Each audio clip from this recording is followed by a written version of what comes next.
స్తుతి శతకంలోని 19వ శ్లోకానికి ఇవాళ మనం అర్థం భావం చెప్పుకుంటున్నాం.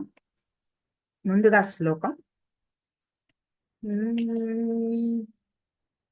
కాళిందీ జలకాంతయః స్మితరుచి స్వర్వాహినీ పాథసి ప్రౌఢధ్వాంతరుచః స్ఫుటాధరమహో లౌహిత్య సంధ్యోదయీ మాణిక్యోపలకుండలాంసు శిఖిని వ్యామిశ్రధూమశ్రియః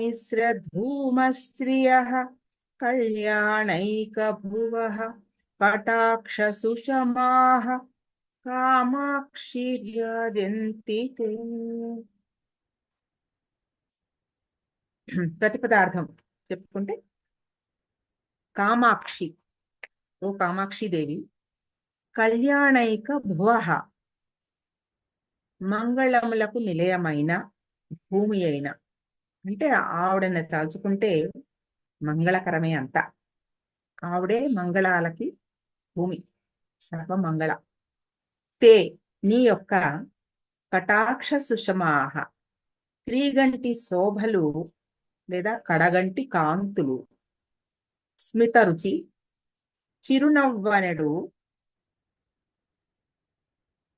ఆ రుచి అంటే శోభ, స్వర్వాహిని పాథసి, స్వర్వాహిని అంటే ఆకాశ గంగ, సురధుని అని ఇంతకు ముందర కూడా వచ్చింది మనకి. సురధుని అన్న, స్వర్వాహిని అన్న, ఆకాశ గంగ, స్వర్గలోక గంగ అన్నమాట. వాహిని అంటే గంగ. పాథసి, ఆ జలమందు, అంటే ఆ గంగా జలమందు, కాళిందీ జల కాంతయ, కాళిందీ జల కాంతయ, యమునా నదీ జల కాంతులుగాను, అలా కాంతులు గలవయ్యను. స్ఫుటాధరమహో, స్పష్టమైన క్రింది పెదవి కాంతి యొక్క లౌహిత్య సంధ్యోదయే, ఎర్రదనమను సంధ్యాకాలము మొదలైనప్పుడు, అంటే సంధ్య యొక్క ఉదయమైనప్పుడు, ఉదయం ముందర వచ్చే ప్రాతః సంధ్య అన్నమాట ఆ కాంతి. ప్రౌఢధ్వాంతరుచ, గాఢాంధకార కాంతి గలవై, అంటే చీకటి కాంతులు గాను. మాణిక్యోపల కుండల, మాణిక్య ఉపల కుండల, మాణిక్య అంటే మణులు అన్నమాట. మణులు, ఉపల అంటే స్టోన్, రాయి, అంటే ఎర్రటి రాళ్లతో చేసిన కుండల, చెవి దిద్దులు, అంటే ఆవిడ చెవి దిద్దులు మాణిక్యాలతో చేసిన ఆ ఎర్రటి దిద్దులు, మాణిక్యపు రాతితో చేసిన కుండలముల, మణికుండలముల అంశు శిఖిని, అంశు అంటే అగ్ని, ఆ శిఖి అంటే అగ్ని, అంశు అంటే కాంతులు, కిరణముల అగ్ని యందు, కాంతి అను అగ్ని యందు, వ్యామిశ్ర కలసిపోయినట్టి, ధూమ పొగ యొక్క, శ్రియ శోభలుగాను కాంతులుగాను, రాజంతి ప్రకాశించుచున్నవి. అంటే ఓవరాల్ గా చూస్తే దీని భావం అంతుపట్టదు. అంటే ఎర్ర కాంతులు చెప్తున్నారు, నల్లటి కాంతులు చెప్తున్నారు, గంగా జలం అంటున్నారు, తెల్లటి అమ్మవారి స్మితం చెప్పారు, కటాక్షం చెప్తున్నారు. వాటికైనా కనెక్షన్ ఏమిటి అనేది అసలు ఎలా అర్థం చేసుకోవాలి అనేది. అమ్మవారి చిరునవ్వు కాంతులు ఎలా ఉన్నాయట, ఆకాశ గంగలాగా తెల్లగా ఉన్నాయి. అంటే ఆవిడ చిరుదరహాసంలో పలువరస తళుక్కుమని మెరిసింది, ఆ మెరుపు తెల్లగా ఉంది, తెల్లటి గంగాజలంలాగా ఉంది. ఆ స్మిత కాంతులు, కటాక్ష కాంతులు ఎలా ఉన్నాయట, కాళిందీ జల కాంతులు, అంటే నల్లటి యమునా నది, కాళిందీ జలం, కాళిందీ నది అంటే యమునా నది, యమునా నది నల్లగా ఉంటుందని చెప్తా. గంగా నది తెల్లగాను, యమునా నది నల్లగాను. కాబట్టి యమునా నది నల్లగా ఉంది కాబట్టి నల్లటి కాంతులు. అమ్మవారి కటాక్ష కాంతులు నల్లగా ఎందుకున్నాయి?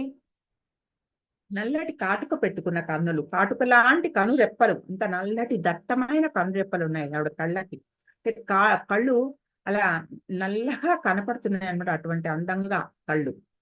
అలా కాళింది నది యొక్క కాంతుల్లాగా, మరి గంగా జలంలాగాను కాళింది నది లాగాను ఎందుకు చెప్పారంటే, వాటి నుంచి వస్తున్న ప్రవాహం, గంగా జలంలో ప్రవాహం ఉంది, అలాగే కాళింది నదిలో కూడా ప్రవాహం ఉంది.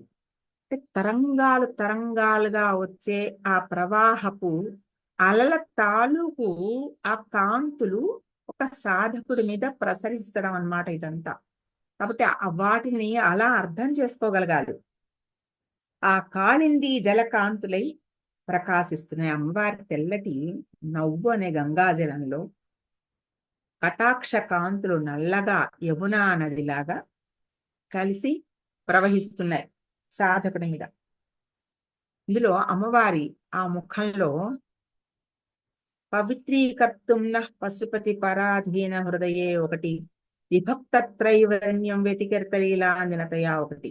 ఈ 2 వరుస శ్లోకాలు సౌందర్యలహరిలో కూడా శంకరాచార్యుల వారు అలాగే వర్ణన చేశారు. అమ్మవారి కళ్ళు ధ్యానం, నలుపు, తెలుపు, ఎరుపు ధ్యానం చెప్పారు.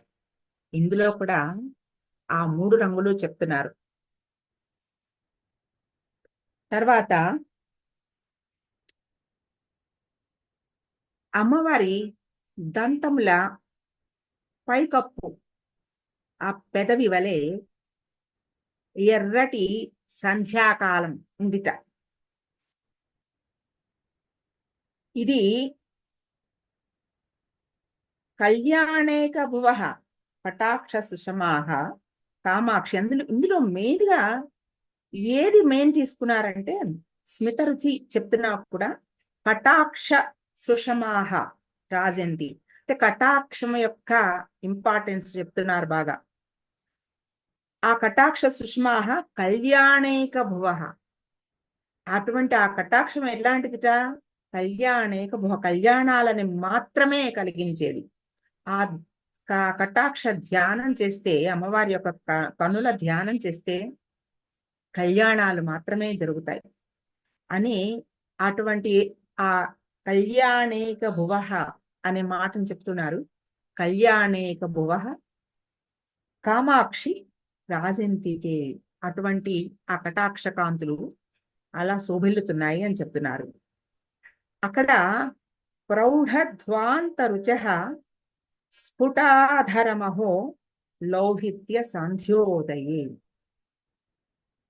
తెల్లటి గంగా ఉదయంగాను, నల్లటి యమున రాత్రిగాను చెప్పుకుంటే, ఈ స్ఫుట ఆధారం అంటే పైన కప్పి ఉన్న కింద పెదవి కిందకి తొలగింది కానీ పై పెదవి కప్పి ఉంది, ఆ ఎరుపు కనపడుతోంది. ఆ అధరం అహోలౌహిత్య, ఆ అహో అంటే అబ్బా వండర్ఫుల్ అనే ఒక అర్థం అన్నమాట.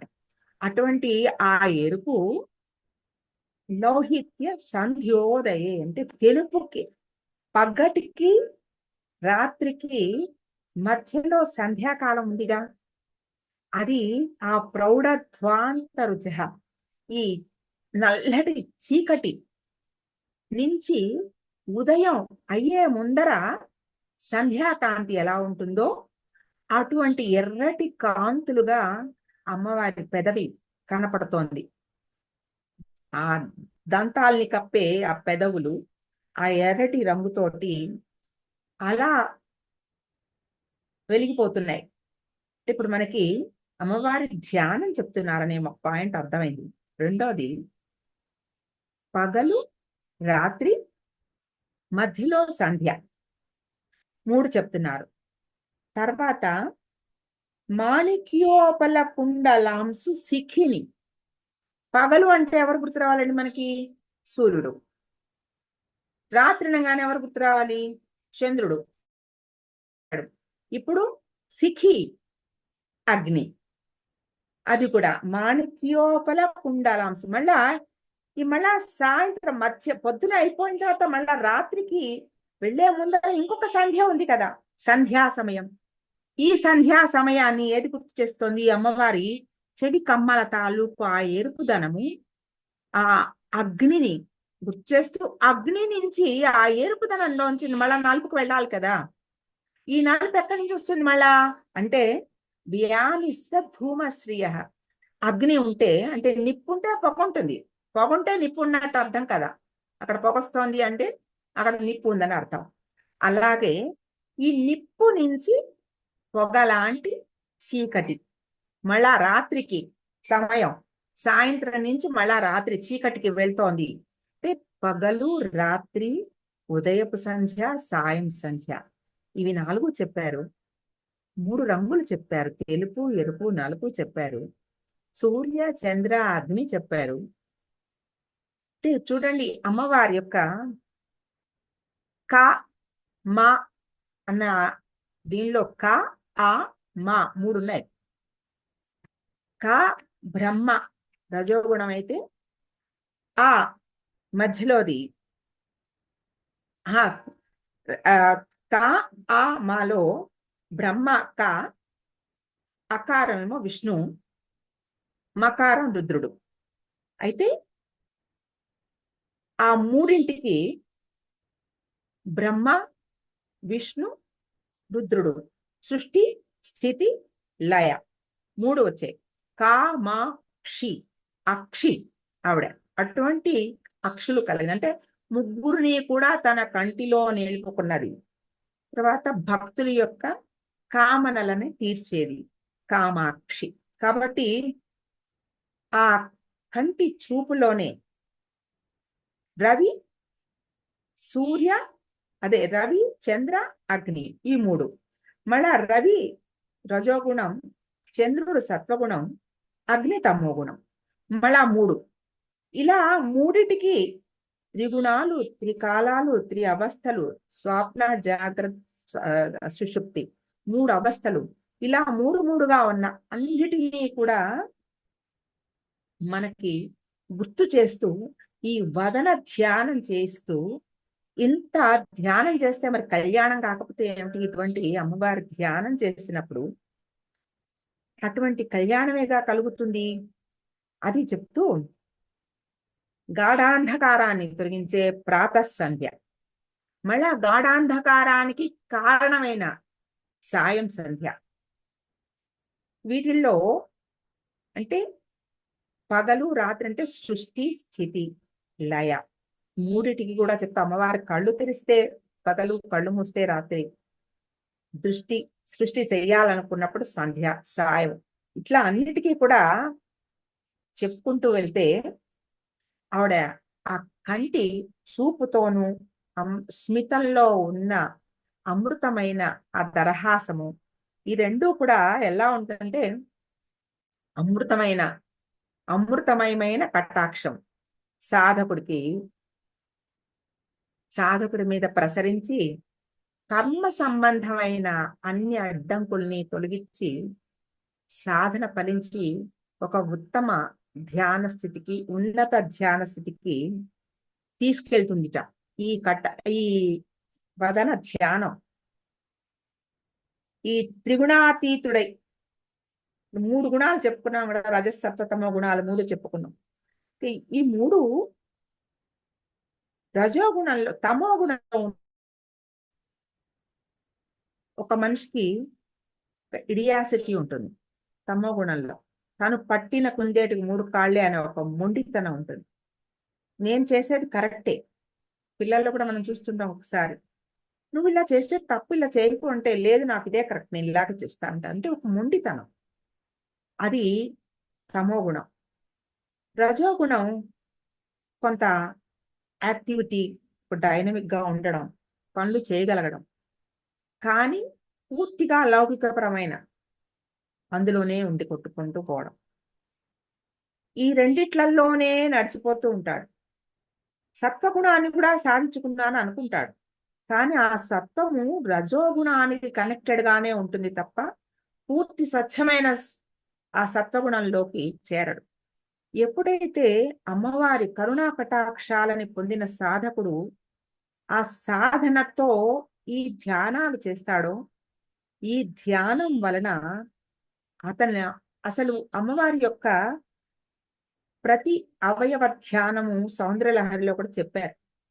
ఎందుకు ఆ ధ్యానం చేయాలి అంటే, అటువంటి ధ్యానం చేసినప్పుడు సాధకుడిలో ఆ పాయింట్స్ యాక్టివేట్ అయ్యి, ఎనర్జీ సెంటర్స్ యాక్టివేట్ అయ్యి, ఆ ఎనర్జీ మామూలుగా మనం చేసే రెగ్యులర్ గా మన లౌకిక ప్రపంచంలో మనం చేసే ఈ పనులలో పడిపోయినప్పుడు అది లౌకికపరమైన అంటే అధో ఆ ప్రసారంలో ఉంటుంది కాబట్టి ఇటువైపుకే ఉంటుంది. మన లౌకికపరమైన కోరికల వైపుకే ఉంటుంది. అదే సాధనాపరంగా ఆ ధ్యానంలో ఉన్న సాధకుడికి ఉత్తమ సాధనగా మారి ఆ ఎనర్జీ సెంటర్స్ అన్ని యాక్టివేట్ అయ్యి, ఈ ఎనర్జీ సెంటర్స్ నుంచి అమ్మవారి యొక్క కటాక్షం ప్రసరించి అంటే ప్యూరిఫికేషన్, క్లెన్సింగ్ ఒక ప్యూరిఫికేషన్ అయ్యి, ఈ ఎనర్జీ ఎప్పుడైతే ప్యూరిఫై అవుతుందో ఈ ఎనర్జీ ఆ ఎనర్జీతో కలిసేందుకు అవకాశం ఉంటుంది. అంతే కదా, మురికి నీటిని మంచినీటితో కలుపుకోలేం.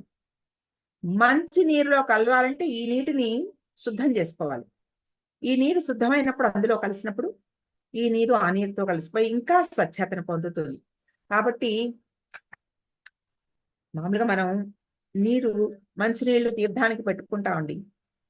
పూజ చేసిన తర్వాత అన్ని అయ్యాక అయ్యవారికి అర్పణ, అమ్మవారికి అర్పణ చేసిన తర్వాత అది మనం ఒక పళ్ళెంలో పోసినప్పుడు అది మనకి తీర్థం అవుతుంది. ఎందుకు అవుతుంది?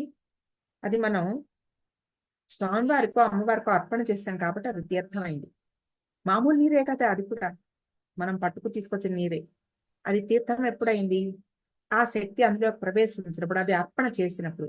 అలాగే మనం కూడా చేసే సాధనలు ధ్యానంతో అమ్మవారి యొక్క అవయవ ధ్యానం చేసినప్పుడు ఈ శక్తి, ఆ శక్తి మనలోకి కూడా ప్రవేశించి మనని ప్యూరిఫై చేసి ఆ శక్తిని మనం అందులో కూడా ప్రతి సెల్లు కూడా ఆ స్పందనలు పొంది పూర్తిగా వైబ్రేట్ అయ్యి ఆ జ్ఞానాన్ని పొందగలుగుతుంది.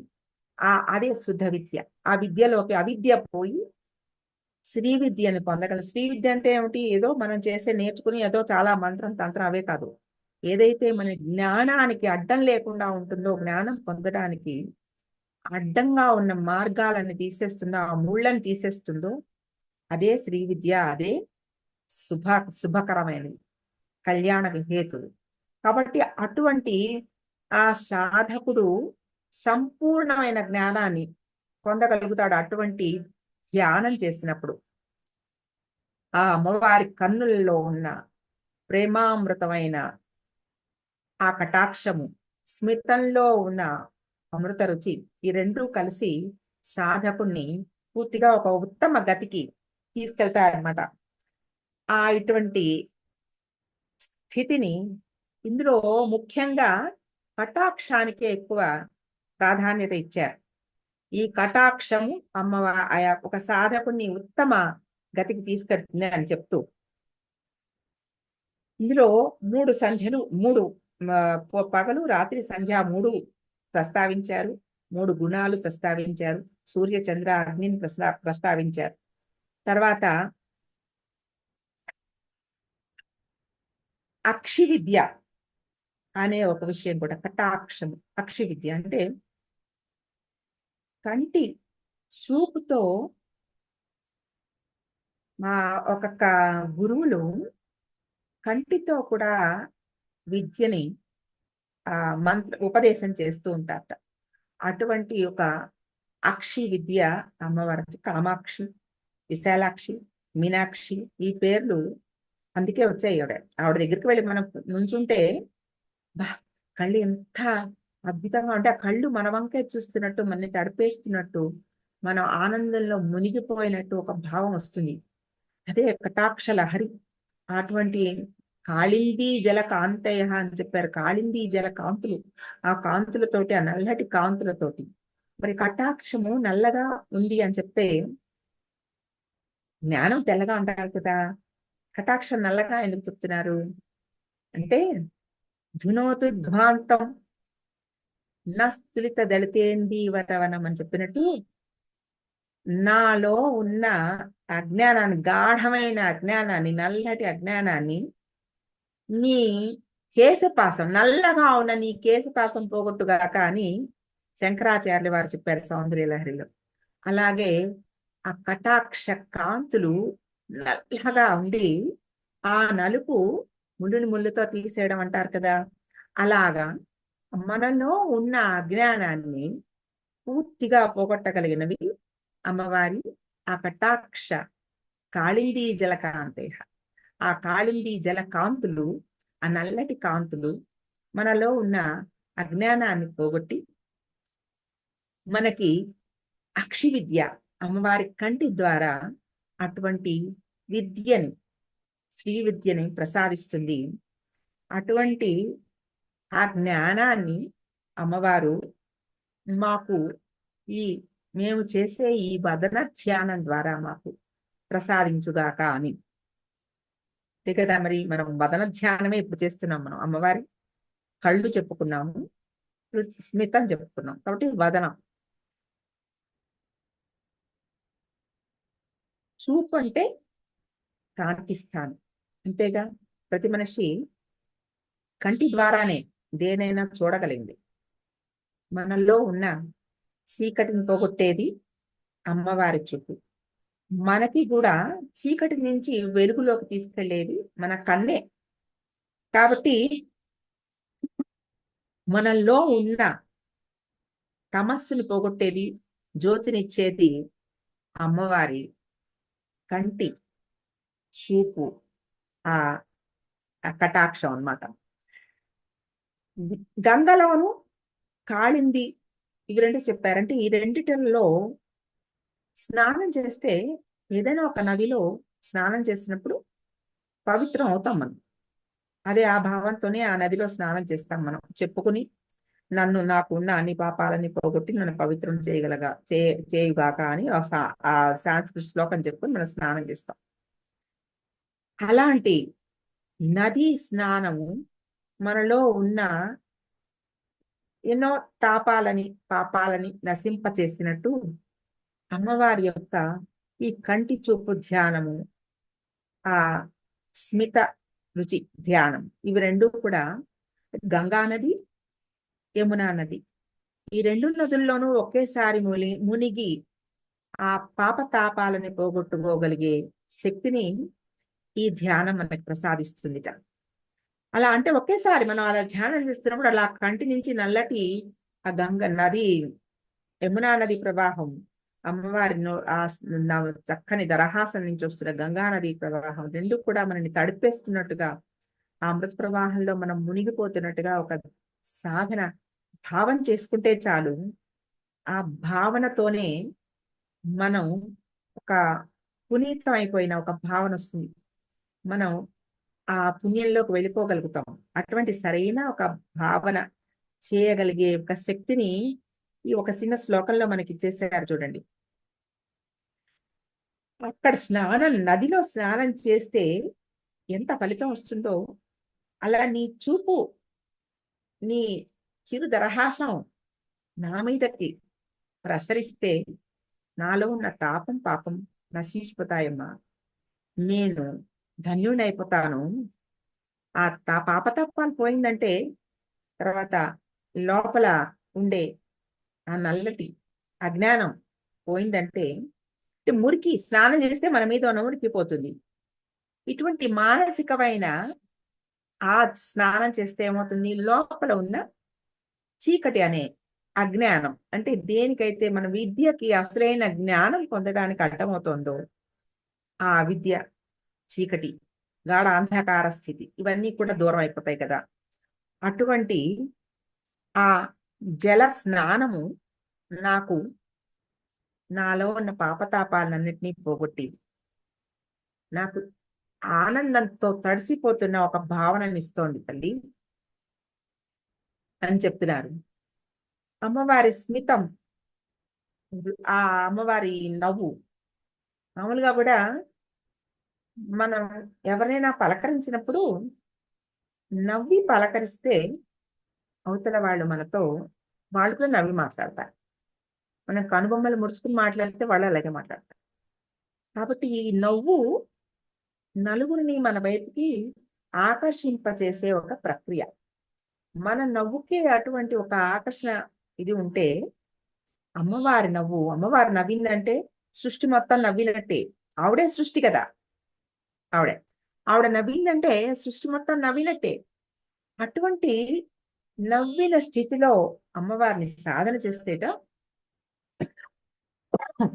అమ్మవారి నవ్వు ధ్యానం చేసినప్పుడు, అంటే ఒక్కొక్క అవయవ ధ్యానం చేసినప్పుడు ఒక్కొక్క ఎనర్జీ సెంటర్ యాక్టివేట్ అవుతుందని నేను చెప్పాను కదా. ఆ ధ్యానం వలన నాలిక పైన కింద ఉన్న కొన్ని ఎనర్జీ సెంటర్స్ యాక్టివేట్ అవుతాయట. అవి యాక్టివేట్ అయినప్పుడు నాలిక నుంచి బ్రెయిన్ కి ఉన్న నర్వస్ సిస్టమ్ కనెక్టివిటీ ఏర్పడుతుంది. ఈ ఏర్పడిన కనెక్టివిటీ ఏమైనా అంటే ఇప్పుడు ఆల్రెడీ ఉంది మనకి, మనం మాట్లాడుకుంటున్నాం కదా. కానీ ఇటువంటి స్థితిలో అమ్మవారి అనుగ్రహంతో పొందిన ఈ స్థితిలో చేసే ఏదైనా కూడా మనకి ఒక అద్భుతమైన పద సంపద, వాక్ శుద్ధి, వాక్ సిద్ధి, అద్భుతమైన కవిత్వం చెప్పగలిగిన స్థితి, మంచి సంగీతం పాడగలిగిన స్థితి, ఈ ఒక కళ, ఏదో ఒక కళలో అభివృద్ధి చెందే స్థితి, ఇవన్నీ కూడా ఒక మంచి వక్త అటువంటి స్థితిని ఆ నెర్వస్ ఆ న్యూరో సెంటర్స్ ఉంటాయి కదా, ఆ నెర్వస్ కనెక్షన్ బ్రెయిన్ నుంచి వచ్చిన ఆ నాలికకు ఉండే కనెక్షన్ అంటే మగవాళ్ళకి కూడా మాటలు వస్తాయంటే ఆ ధ్యానం చేయడం వలన మూగవాళ్ళకి కూడా, అంటే మరి ఈయనకు కూడా అటువంటి కనెక్షన్ వచ్చింది. ఎలా వచ్చింది? అమ్మవారి ఆ ధ్యానం చేయడం వలనే. అటువంటి నవ్వు ముఖంతో ఉన్న అమ్మవారి ఆ భగవతిని ధ్యానం చేస్తే ఆ దేవత మన పట్ల మనకి చూపించే కరుణ, వాత్సల్యం ఇవన్నీ కూడా, మనం ఎప్పుడన్నా అమ్మవారిని ఆవిడ కోపంగా ఉన్నట్టు మనం ధ్యానం చేయం కదా. మనం ధ్యానం చేస్తున్నప్పుడు అమ్మవారి ఆ స్మిత, ఆ దరహాస ముఖమే మనం చేస్తాం, ధ్యానం చేస్తాం. అటువంటి ఆ ధ్యానము పూర్తిగా పండి సఫలీకృతమైతే ఆ సాధకుడికి అద్భుతమైన మంచి పదాలతో కూడిన కవిత్వం చెప్పగలిగిన శక్తిని అమ్మవారు ప్రసాదిస్తుంది. అంటే డైరెక్ట్ గా అమ్మవారికి కనెక్షన్ ఏర్పడుతుంది అనమాట. ఆ ప్రసాదం ఆవిడ నుంచే ఆ శక్తి మంచి పలుకులతోటి అమ్మవారిని స్తుతించగలిగిన ఒక గొప్ప ఆ శక్తిని అమ్మవారు ప్రసాదిస్తుందిట. అమ్మవారి ముఖం చంద్రుడైతే ఆవిడ నవ్వు వెన్నెల. అటువంటి అద్భుతమైన ఆ భావాన్ని మనకి చూపిస్తూ, ఆ వెన్నెల్ని మించినది ఆవిడ కంటి కటాక్షము అని చెప్తా. ఆ కటాక్షంతో మనం పొందలేనిది ఏమి లేదు, దేన్నైనా పొందొచ్చు. ఏ ఆ ధ్యానాలు అంటే వదన ధ్యానంలో చాలా చెప్పారు. ఆ సూర్య చంద్ర అగ్నిలు, త్రిగుణాలు, అవస్థలు, బ్రహ్మ విష్ణు మహేశ్వరుడు, పగలు సంధ్య రాత్రి, తర్వాత అవస్థలు, జాగ్రత్త స్వాప్న సుషుప్తి అవస్థలు, వీటన్నిటినీ కూడా ప్రస్తావిస్తా. అంటే ఒక్క విషయంతో ఇన్నిటినీ మనకి గుర్తు చేసి, అటువంటి ధ్యానం చేయగలిగిన సాధకుడు, ఆ కటాక్షం పొందగలిగిన సాధకుడు దేనైనా అవలీలగా చేయగలుగుతాడంటే అటువంటి పదాలను పొందగలుగుతాడు. అంటే మాటే అన్నిటికి, దేనికైనా మనకి ముఖ్యమైనది మాట, వైఖరి, వాక్కు. ఈ వాక్కు శుద్ధంగా, స్పష్టంగా, సిద్ధి కలిగినదై ఉండేట్టుగా ఆ అమ్మవారు సాధిస్తుంది అని ఈ శ్లోకంలో మనకి చెప్తున్నారు.